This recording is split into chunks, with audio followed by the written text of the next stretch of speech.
गरुड़ पुराण अध्याय 23। मृत्यु के बाद आत्मा सबसे पहले क्या देखती है? कौन उसे यमलोक ले जाता है?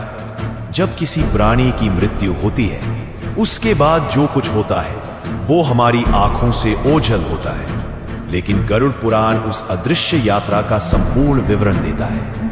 जैसे ही आत्मा शरीर छोड़ती है वो एक क्षण के लिए उसी स्थान पर खड़ी रहती है, अपने शरीर को, रोते हुए परिजनों को और अंतिम क्रियाओं को देखती है।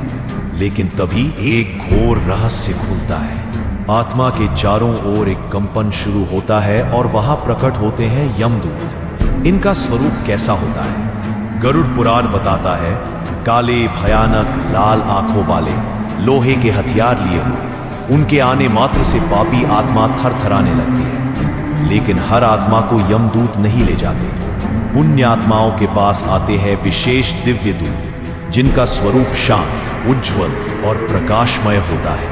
यह आत्मा के कर्म तय करते हैं कि उसे कौन लेने आएगा, यमदूत या देवदूत। इसके बाद आत्मा को एक अद्भुत मार्ग पर चलाया जाता है। यह मार्ग कोई सीधा रास्ता नहीं होता।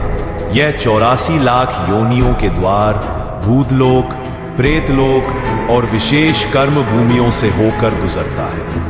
इस यात्रा को कहा गया है पंचगव्य मार्ग या विचित्र पथ। आत्मा वहां ना भूख मिटा सकती है, ना प्यास बुझा सकती है, सिर्फ कर्मों के भार को महसूस कर सकती है।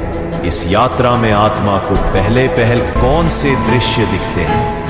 गरुड़ पुराण कहता है, जीवन में किए गए पाप या पुण्य जीवंत चित्रों की तरह सामने आते हैं। आत्मा अपने कर्मों को देखती नहीं, उन्हें जीती है। और तभी एक महत्वपूर्ण मूव आता है। प्रथम दर्शन यमराज के द्वार, जहां आत्मा को उसके कर्मों का लेखा सुनाया जाता है।